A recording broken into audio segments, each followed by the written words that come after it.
You've joined us at a great time because we have a wonderful presenter with us today who's going to share with us the secret psychology of why people refer real estate agents. Now with us is Dean Jackson. Now, you've heard the name before. Dean has helped thousands of real estate agents in the United States, Canada, the UK, and Australia make more money by showing them how to get leads, convert leads, multiply their listings, and get referrals, all without door knocking, cold calling, or making any outgoing phone calls. Now, he's also the founder of GoGoAgent.com, where he hosts a community of marketing-oriented real estate agents applying the ultimate leverage of marketing to every aspect of their business. Today, Dean is here to share with us the psychology. Not only the psychology you're going to read in books, it's a secret psychology of why people refer real estate agents, and more importantly, how to be the only realtor they refer. So without further ado, welcome to our show, Dean Jackson. Wow. That's just such a smooth, velvety voice that Jim Studebaker has there, isn't it? I love it. I can't wait to hear what I have to say. Oh, me either. It's going to be wonderful. And we actually have some great technology for everybody viewing today's webinar. You'll notice on the GoToWebinar panel there is a section where you can submit questions. And Dean, I believe a few times during our show we're going to ask for opinions or something where they can type into that question panel, correct? I'm going to actually read people's minds a couple of times. We're going to actually perform some real magic while we're on the webinar. Wow. Mm-hmm. So you're going to. I didn't know that. Right? And I just want to. Yeah. Now, we haven't prearranged anything. I've never met any of you. This is going to be all straight off the cuff. Okay. So, Jim, I'm excited to be here today because this referrals are just such an incredible part of growing a business that's just so high leverage, so, it's the equity that you have built in all the relationships that you have of all the people who already know you, like you, and trust you. And so often, people, as part of their business, they end up getting referrals every year, repeat business, referrals, all of that stuff.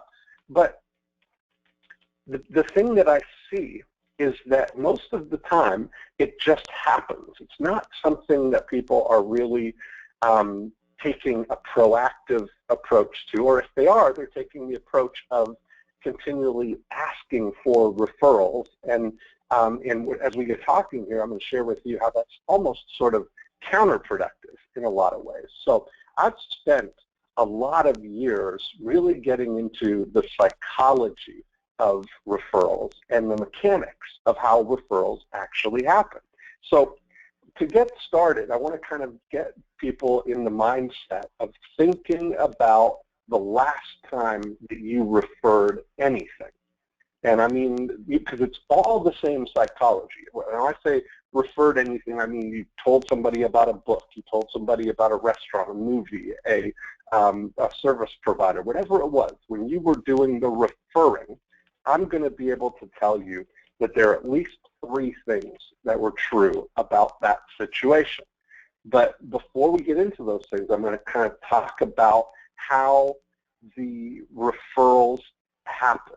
And I guarantee you, the one thing that was true is that you were involved in a conversation about books or movies or restaurants or vacation spots or whatever it was that you ended up referring. It was all the result of a conversation. And so every time we refer something like that, every time we refer, we're doing it in a natural way that we see what's actually going on, and we feel good about something, and we want to share that with our friends. That'll be a perfect example.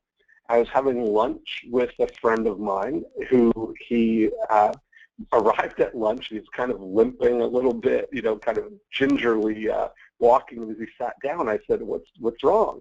And he said, wow, I twisted my back in the shower. And when you turn a certain way and you grab, just grabs that muscle there. And I said, wow, I just came from getting a massage. And so while we're sitting there, I called my massage therapist, Sandy. I said, hey, I'm at lunch with my friend Josh. Do you think you could fit him in right after we're done? Because I knew she had a couple of openings in the afternoon. She said, sure. I handed the phone to Josh. He ended up going over to see her right after we had lunch. Now, the next time that I saw him, he was, very thankful, very excited that she was really able to help him, and so was Sandy. She was very excited. And when I look at it, the dynamics of that, the mechanics of actually what happened, they say so much. I wasn't referring Jana or Sandy because I was going to get a toaster or that I was getting some, massage rewards or something like that. I referred her because I wanted my friend Josh to get the help that I know that Sandy could give him. And so in that moment, that's why we refer anything. We refer things to people because it makes us feel good. Now, there's a deeper psychology around it that is sort of genetically wired in us, that we are ultimately looking to maintain or raise our status in the herd. And that kind of sounds freaky, but when you really think about it, you get those feelings, those squirts of dopamine and that extra, good feeling when somebody acknowledges something that you've done for them. So, and we seek it out. Like if we go to a situation where you tell somebody about a restaurant, you tell somebody about a book or service provider, and you see them next time, you're actually looking for that acknowledgement. You're looking for the acknowledgement that they took your advice. And if they didn't, then often you'll bring it up. You'll look for it. Hey, did you try that restaurant? And they go, oh, yes, it was so great. And in that moment, you get that reward, the payoff of actually accomplishing the goal of making your friend's life better. That's why people refer. So when we look at that, part of the thing that we have to overcome in order to really make referrals and referral getting a optimized part of our business, we look to get over the idea that we're begging people for business or that we're asking them to do us a favor or, some way where we're kind of positioning it in our minds. That's where there's a resistance to it, that we're looking to ask them to do something for us. And that's not the way that it works. When we really tap into this idea that we naturally want to do this, we naturally want to refer people, we want to introduce our friends to people who can make their life better. And we want our friends to get the best possible help that they can get when they're in a situation that requires help from somebody they don't know. That's why we look to our friends to be able to introduce us to those things. So that psychology, when you get over the idea that you're asking somebody to do you a favor and you really understand that the reason they're doing it is because it makes them feel good, that opens up a whole world of opportunity for us here, that we can now look to just set up circumstances that make it easy for people to feel good, to get that opportunity. So I mentioned that there were 3 things at least that happened when you referred the last thing that you happened. I want you to listen, and I want you to kind of just put yourself in this scenario here, that I bet, number 1, that the last referral that you gave was because you were in a conversation. And you were in a conversation that was about whatever it was that you referred. So there are three things that have to happen for somebody to refer you. Number one, they have to notice that the conversation is about real estate. Or they have to notice, wherever your situation was, you noticed that the conversation was about books or about movies or about my friend Josh's sore back. You notice what the conversation is about. Number two, they have to think of you. So you think about what movie you recently saw or what book you've recently read or what service you use or who your massage provider is. And number three is that they have to introduce you into the conversation. So those three things all have to happen. They have to notice that the conversation is about real estate, they have to think about you, and they have to introduce you into the conversation. Now, in order for a referral to take place, all three of those have to be true. And right now, somebody that you know is going to be involved in a conversation that is about real estate or about something that could be turned into a referral for you. And these happen all the time. For every referral that you get, there's probably 5 times as many referrals that you don't get, even though the opportunity was there.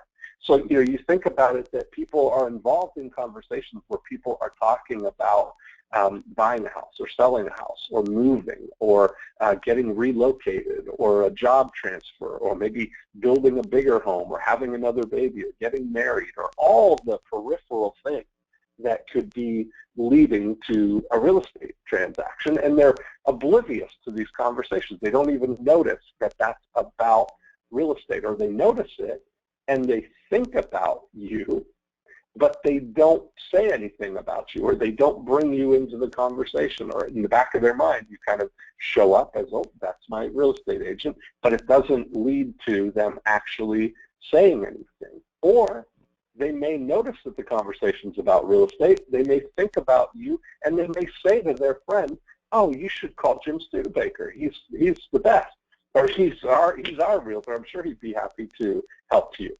And they leave it at that. And you don't even know that that happened. So you end up seeing them at the grocery store 3 months from now, and they say, hey, Jim, how you doing? Did my friend John ever give you a call? I was talking to him. I told him all about you. Oh, no, he didn't call me. That kind of thing happens all the time, where you probably see people that when you run into them and they say, oh, I tell everybody about you.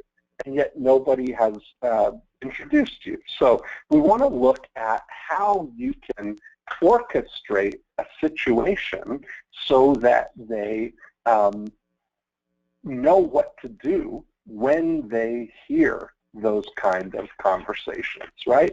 So when I look at this, here's how I want to talk about the referral process here. So I'm going to do a little bit of we'll take a little poll here, Jim, if we can. When I want to explain a situation, and then I'd just like you to type one of 3 words in the chat window there, if you can, if you know where to do that. And the 3 types of referrals, if I can look at your business here, and I did this with, we would do big, 600-800 person events, and every event I would pick 10 people, and I would have them tell me the story of the last referral that they got. And so all I want you to think about is, who was the last person that referred your business, or that you got as a referral, the last client that you got as a referral. And I want you to think about the scenario. And as I went through these, I would just have them stand up and they'd say, well, the last referral I got was, I got a call from Jim, who said, hey, I'm a friend of Julie, and she said that you could help me sell my house. That is the most common type of referral that we end up getting. And I call that a passive referral. So if the last referral that you got fit that scenario, just type passes in the chat window there. The next type of referral is that I would hear people say, well, my client, Julie, called me and said, hey, my friend Jim is going to be selling his house. You should give him a call. That is what I call a reactive referral. It's not quite the same as the client just calling you straight up and saying, hey, can you help us? We're friends with your client.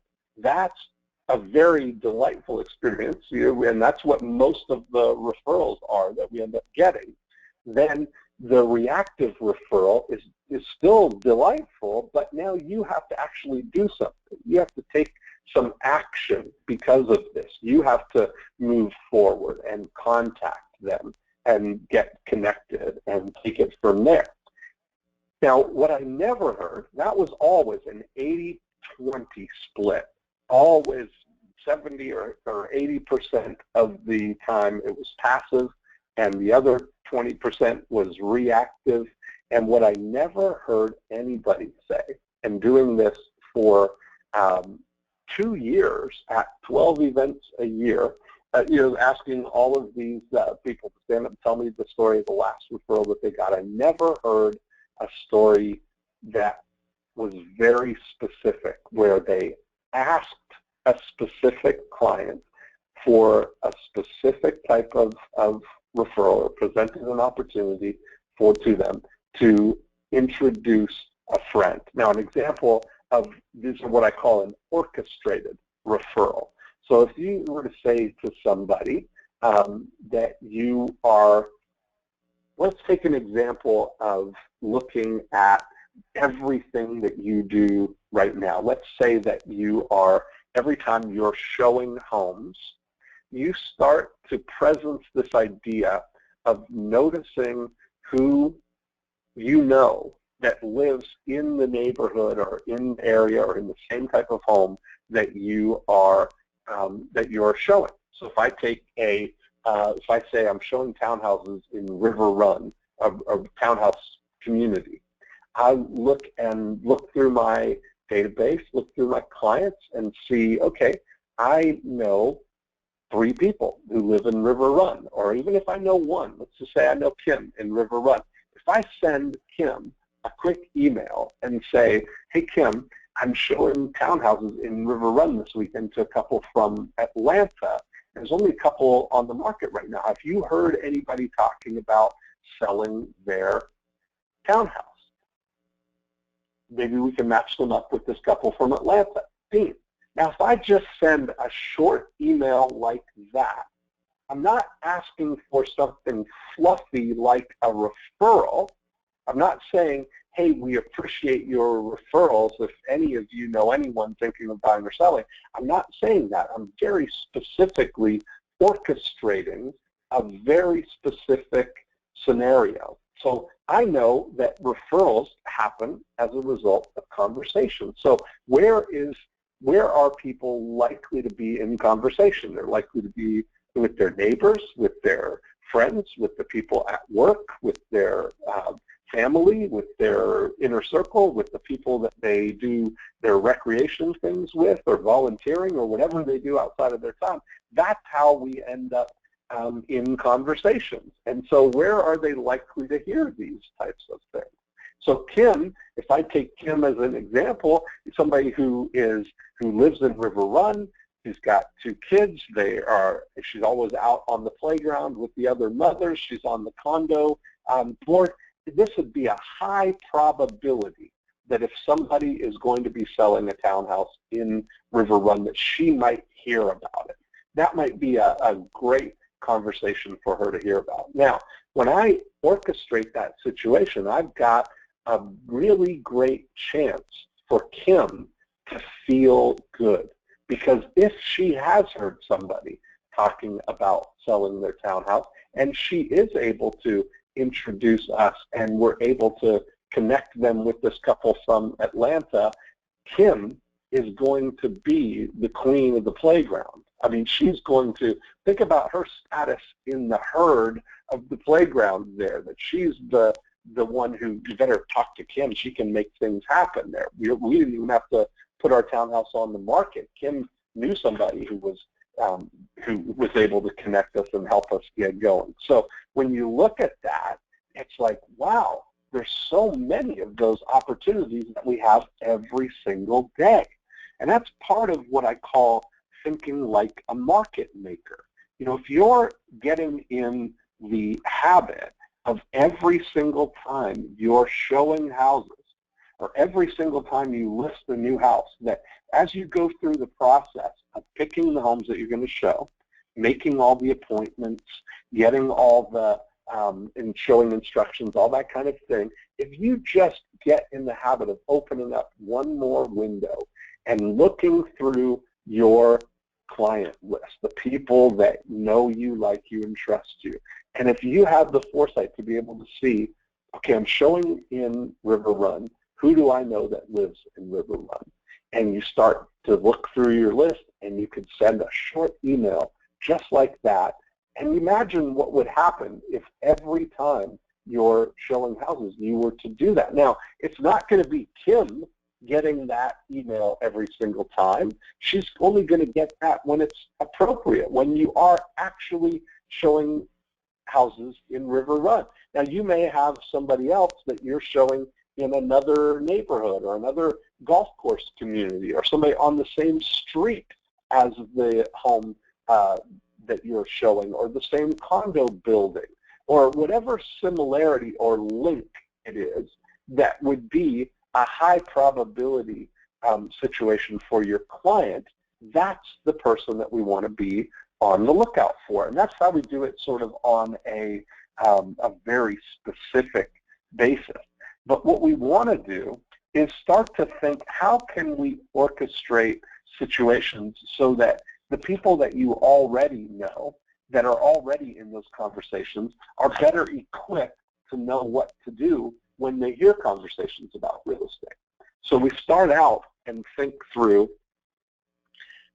what if we could put a chip in your client's ears, and whenever you hear certain conversations, when certain trigger words come up, that you're alerted to the conversation and you're able to listen in on the conversation and whisper in their ear what to say to turn that into a introduction for you. You think that you could get more referrals that way. And of course you could, because you'd be aware and alerted to all the conversations that they're having. Now, the thing that we can do to make this happen is to use the power of suggestion. As soon as you point out to somebody and point out that they may hear these conversations, and then instruct them on what to do to when they hear those conversations, that's going to be the most valuable thing that you could do to orchestrate referrals for yourself. So let's use an example. When we think about the power of suggestion, if I think about what's going on in the time of the year right now, let's say we're doing this in the spring, so it's tax season. Sometimes people getting back their income tax return are going to use that towards a down payment for buying their first house. So that's a pretty high probability conversation. It makes sense that that would happen more in the spring than in the summer or the fall. So if we were to say to our clients, to the people who know us, like us, and trust us, if you send out a note that says, hey, just a quick note in case you hear someone talking about buying their first home this spring. Tax season is here. A lot of people are getting their tax refunds, and one of the things that people are going to be using that for is to buy a home. If you hear someone talking about using their tax refund to buy a home, give me a call or text me, and I'll get you a copy of my 6 Steps to Home Ownership book to give them. It's got all kinds of tips on how to go through the home buying process. Now, if I just every month send something that can plant the seed of that conversation in people's minds and that they know what to do, that will elevate the number of times that people notice the conversation is about whatever it is that you've said. Now, we've been doing this now for 5 years. I have a tool called the World's Most Interesting Postcard, and it's just a simple newsletter-like postcard with the all just interesting facts on the front of the card, and we put a post-it note type of message just like this one that I described to you on the back of every one of these cards. Now, and each month it might be a different message. It could be about first-time home buyers in using their down payment. It could be in June when everybody's getting married. It could be about if you hear someone talking about getting married or buying their first home. In the fall, it could be about you think about all the different opportunities that there are.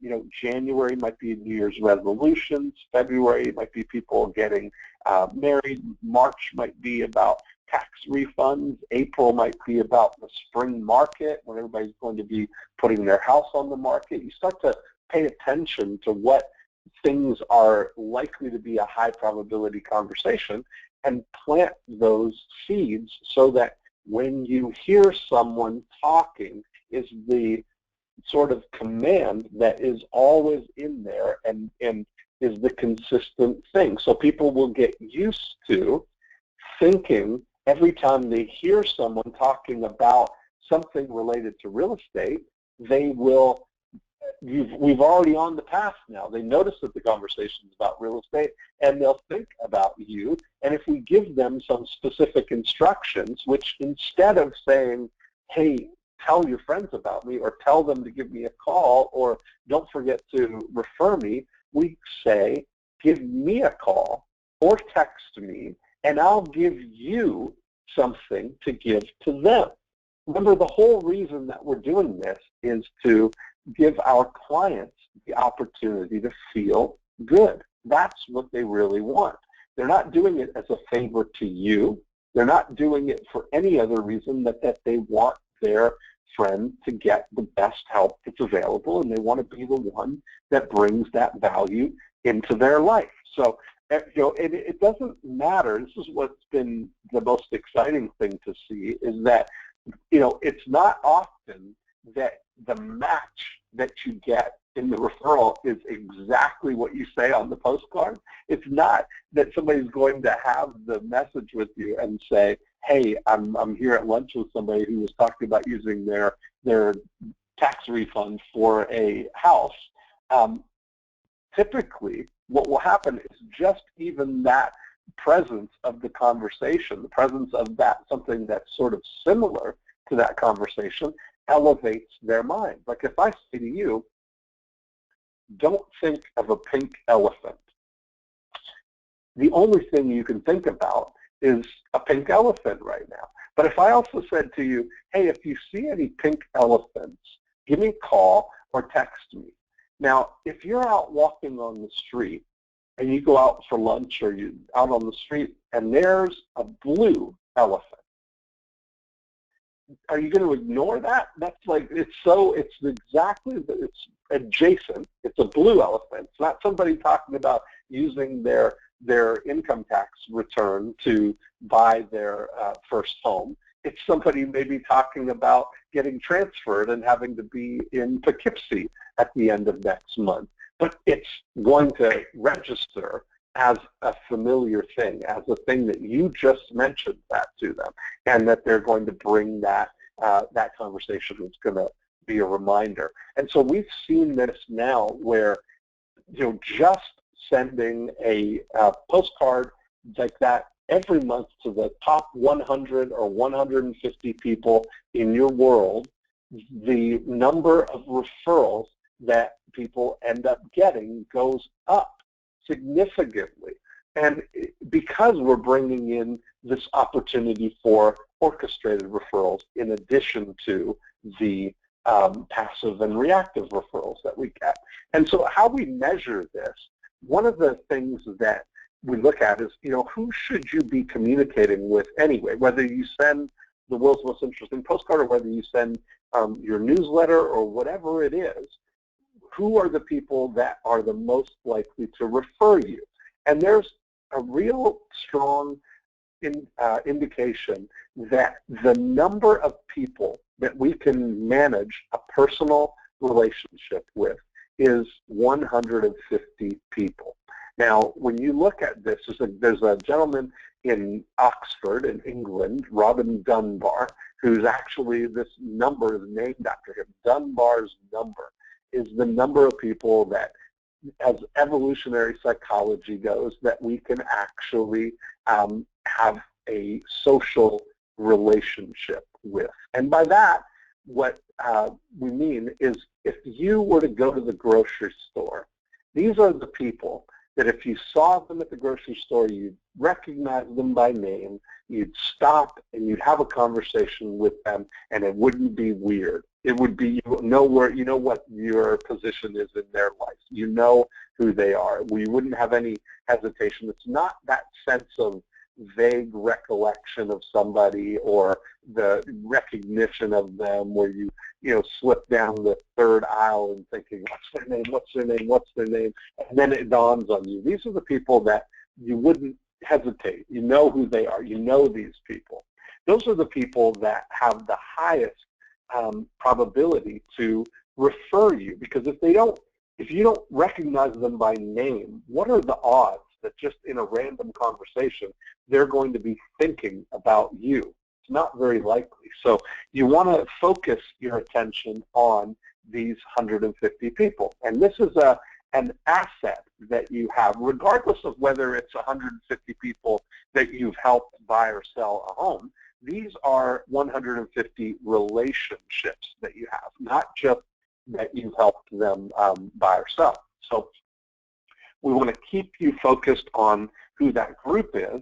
And when I say that to people, we often run into sort of some mistakes that people make in the approach to it, in their mindset about this.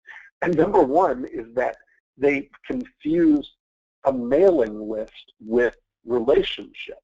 Like people often think, well, I've got a database of 600 people or 700 people or 1,600 people or whatever it is. What I would challenge you to do is take that database that you have, print it out, and then go through with a highlighter. And if you come to a name that you would recognize at the grocery store, stop and have a conversation with them, highlight that person. That's the person that should be in your top 150. That's one of those people.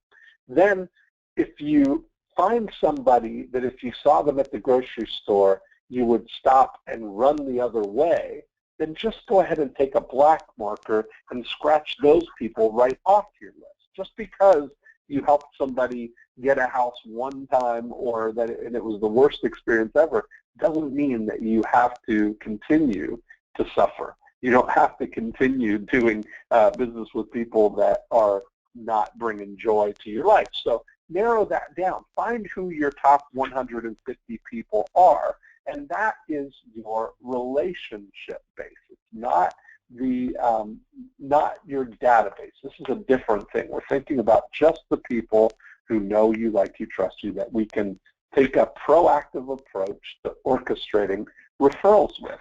Now, when we look at this, the first thing that comes to mind, and mistake number two, is underestimating the value of a small group of relationships.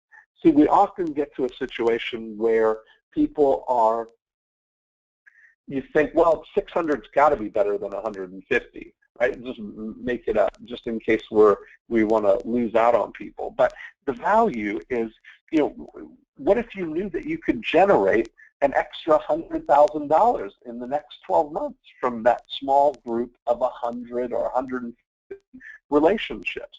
It's not that hard to imagine that scenario. We look at managing your relationship portfolio as an asset. And I use all that financial language because it really is a valuable asset that you have.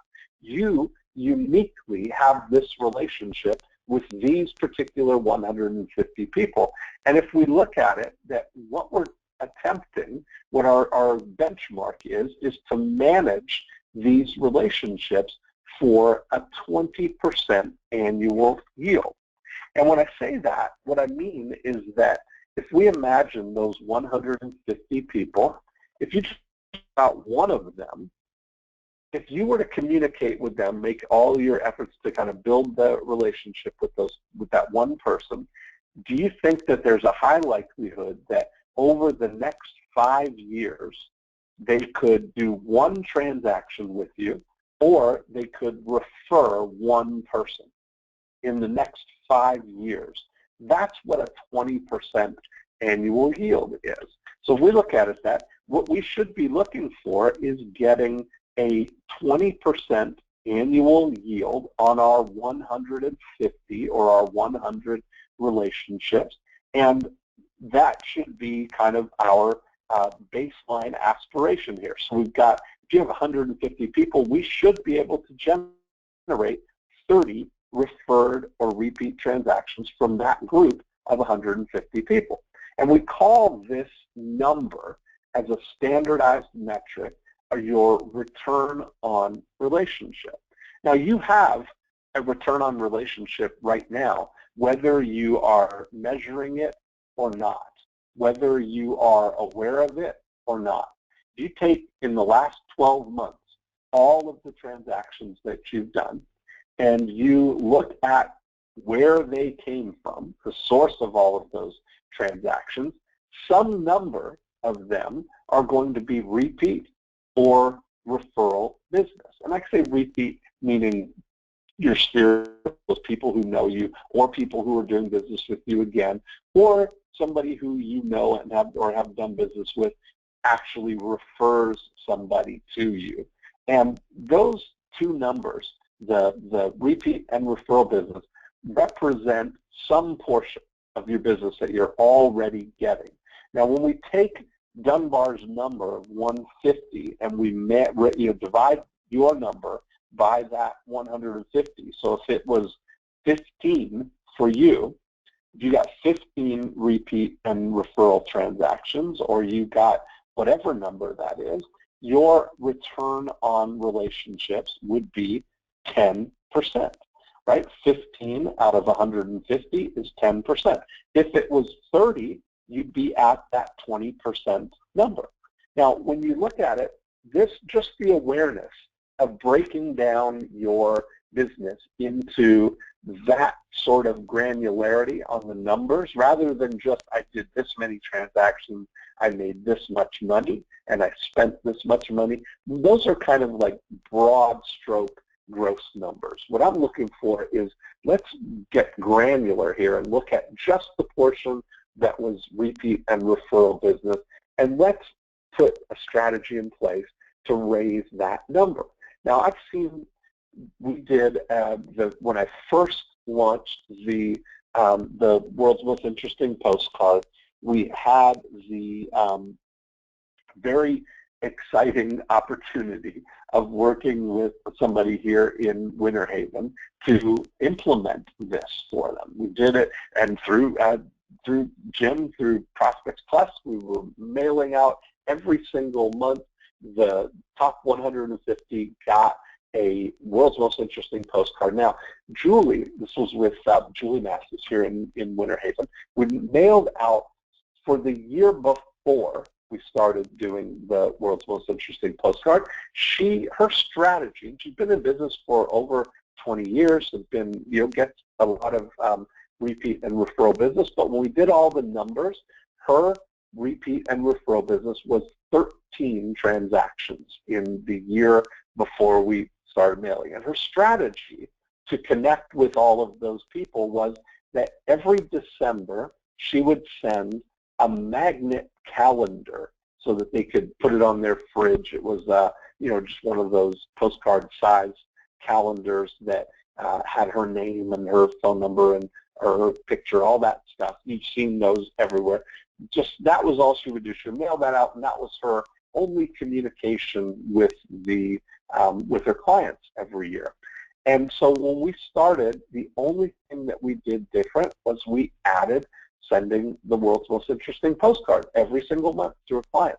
And in the first year, we went from 13 referred transactions to 33 referred transactions. And that's kind of like a common thing that we see happen of people, who are not communicating with their clients, the people who know them, like them, and trust them. We start communicating with them. They're on their mind more. Whenever those conversations come up, they notice that the conversation's about real estate. They think about you. And even if it's not the specific thing that you mentioned in the postcard, it helps that they're referring people more often because they're aware of it more. The power of suggestion is working to pass that up. So when we do that, that's pretty amazing. Now, a lot of times people say, well, I send a newsletter and I send flowers in the spring and I buy everybody a pumpkin in the fall, and my business card says I heart referrals, but nobody is referring me. I'm not getting a 20% yield, and that happens all the time too. And that's because mistake number 3 is confusing being nice to people with an orchestrated referral process. See, a lot of times just being top of mind, sending something as a newsletter or being nice to people is not the same as skillfully orchestrating a process that raises the chances that they're going to understand to introduce you to the people who are having those types of conversations. Now, mistake number 4 is asking for referrals instead of specific help.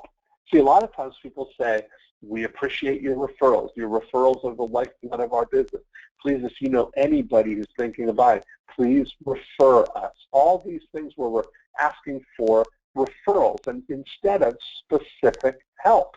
What I was talking about with the situation of the the River Run townhouses. I'm showing townhouses, and I send an email to Kim and say, hey, I'm showing townhouses. Have you heard anybody talking about selling? Maybe we can match them up with this couple from Atlanta. That's not the same as just sending out something to everybody, saying, hey, if any of you know anyone who's thinking of buying or selling, please refer us. It's very fluffy, and you can't picture a referral, but you can picture a very specific situation. And what that does is it allows you to cut through something called bystander apathy. And what bystander apathy is that when you're speaking to a group, when you're broadcasting out a message that sounds like you're talking to everybody, everybody feels like somebody else is going to be the one to help. Like if you're taking a first aid class or a CPR class, and they instruct you, if you're the first one on the scene, they'll say to you, don't just call out, somebody call an ambulance, somebody call a blanket or get a blanket. Because when you call it out like that, who is somebody? It's somebody else, right? Everybody will turn and go, yeah, somebody should get a blanket. Somebody should call 911. But what they teach you to do is they teach you to make eye contact and point at a specific person and say, you call an ambulance, you get a blanket.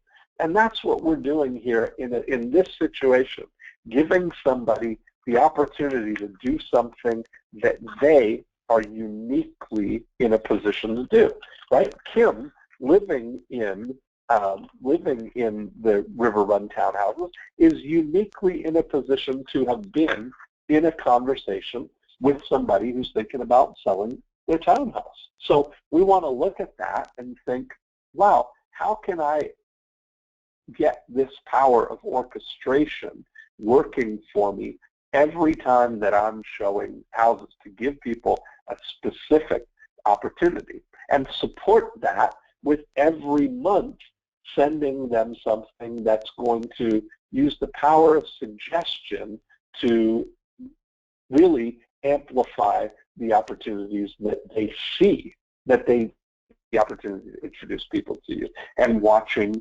referrals go up. And that kind of that two-step approach of paying attention and thinking through the things that you're actually doing, where somebody could refer somebody to you, are all very exciting. So now when we look at it, we want to turn the tables as well and use this same process for yourself. It doesn't have to be just whenever you're showing houses. You could be paying attention to what's going on in the news. I live in Winter Haven, Florida, and in Winter Haven, State Farm is the largest employer in Winter Haven. And so I read, this was a few years ago, that they were closing the Daytona Beach office and moving 300 people to the Winter Haven office. So if I were a realtor here in Winter Haven, in my top 150, I know 4 people that work at State Farm. And so if I think about either Cindy or Susan or Nikki or Julie, and I were to send a quick email to them, see, I've noticed the stuff going on around me. I've noticed that there's a conversation around Winter Haven about these 300 people coming to Winter Haven. I've also then thought, notice, I'm thinking, who do I know that could help me with that situation? So I know 4 people that work there. If I send a quick email to Cindy and say, hey, Cindy, I just saw on the news that they're moving, closing the Daytona Beach office, moving 300 people to Winter Haven. Do you know who's handling the move here in the office in State Farm or in Winter Haven? I've got our guide to Winter Haven real estate prices that would be very helpful for the people moving here. Very specific orchestration that could lead to an introduction to the right person. Now, if I've got 4 people that I know, the odds are that one of those people is going to know them. So we look at, this is a factor of knowing who is in your top 150, knowing each of the people, the individuals, and starting to build a referral profile on them, where you start to think, if they were to refer me, what would be the specific situation that would be the most likely? So you think about Kim, and living in River Run, she's in a townhouse. That's a high probability that she's in a conversation there. So I want to be able to know that whenever I'm showing townhouses, I can go in there. She, her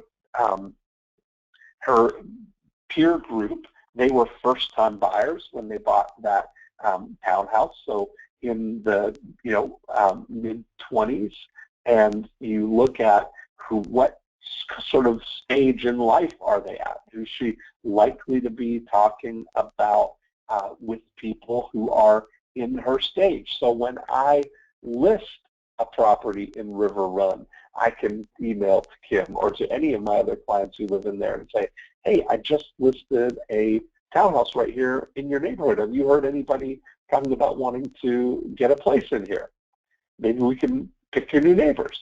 That kind of a conversation is a high probability that they're going to be in conversation with those. It's not the same if I sent out to Kim, hey, I just listed this horse farm or this orange grove. It's not likely that she, as a 20-something mother staying at home in the playground at the townhouse complex, is going to run into many conversations of people looking to buy a horse farm or an orange grove.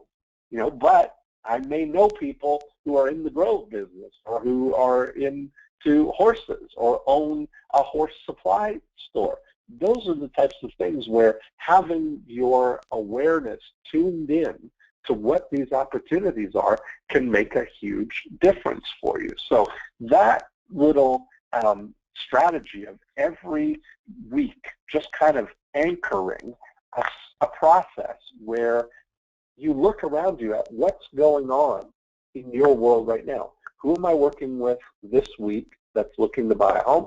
Who am I working with right now that I've just listed or I'm going to see somebody about selling their home, and then who do I know that is going to maybe be helpful in that situation. And we couple that with every single month looking for just sending a message to people on the back of a very interesting postcard that every month I call that like the AIR campaign. We're just constantly keeping that awareness of looking out for those different types of conversations that could be helpful as a referral source. So that kind of a situation is easy to deploy, and it's very easy to just get into the habit of doing and watch your referrals go up, up, up. That's really what it's all about, is just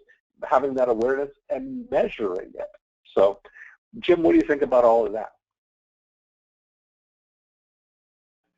Well, I certainly think that is a great way for agents to target a great referral system that will definitely generate some revenue and some sales. Yeah. Now, Jim, I mentioned before that all I'd love to do is send everybody the one of the postcards that we use, like online, where they can see what we're talking about, and give everybody the opportunity to mail one of these postcards to their top 150.